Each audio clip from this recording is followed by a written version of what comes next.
మారుమోగుతున్న వేములవాడ రాజన్న ఆలయం నుంచి మరింత సమాచారాన్ని మా కరెస్పాండెంట్ శ్రీనివాస్ అందిస్తారు. Srinivas, over to you. దక్షిణ కాశీ వేములవాడలో మహాశివరాత్రి వేడుకలు ఘనంగా జరుగుతున్నాయి. ప్రతి ఏటా 3 రోజుల పాటు వేములవాడలో మహాశివరాత్రి వేడుకలు జరుగుతాయి. అయితే ఈసారి రాజన్న ఆలయము అభివృద్ధి చేస్తూ ఉండటంతో భీమేశ్వర ఆలయంలో మహాశివరాత్రి వేడుకలను నిర్వహిస్తున్నారు. భక్తులు ఏం కోరుకుంటున్నారు, శివరాత్రి సందర్భంగా పూజలు చేస్తే ఎలాంటి మోక్షం వస్తుంది? మనతో శరత్ కుమార్ గారు, ఆలయ ప్రధాన అర్చకులు ఉన్నారు. వారితో మాట్లాడే ప్రయత్నం చేద్దాం.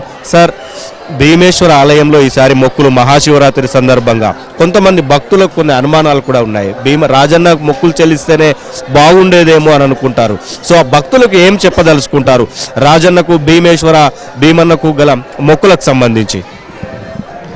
శివో నామ రూపాభ్యాం యాదేవి సర్వమంగళ తయో సంస్మరణాత్వం సాం సర్వతో జయమంగళం.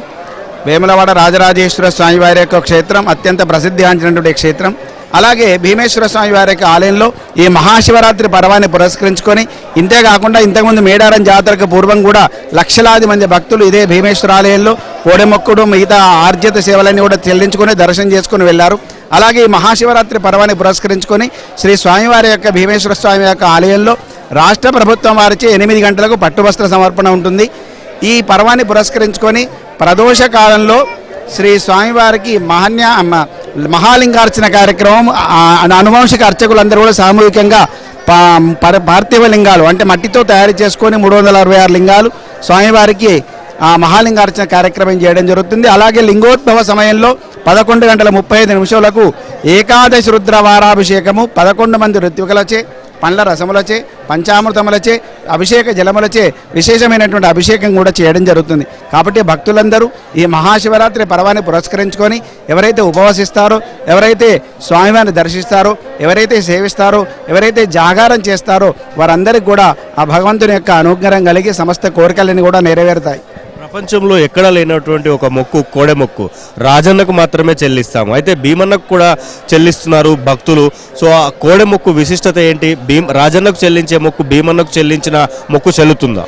మనము రాజరాజేశ్వర స్వామి వారి యొక్క ఆలయ అభివృద్ధి నేపథ్యంలో దానికి తగిన విధంగా ఇక్కడ ఉత్సవమూర్తులను భీమేశ్వర స్వామి యొక్క ఆలయంలో నిలుపుకోవడం జరిగింది.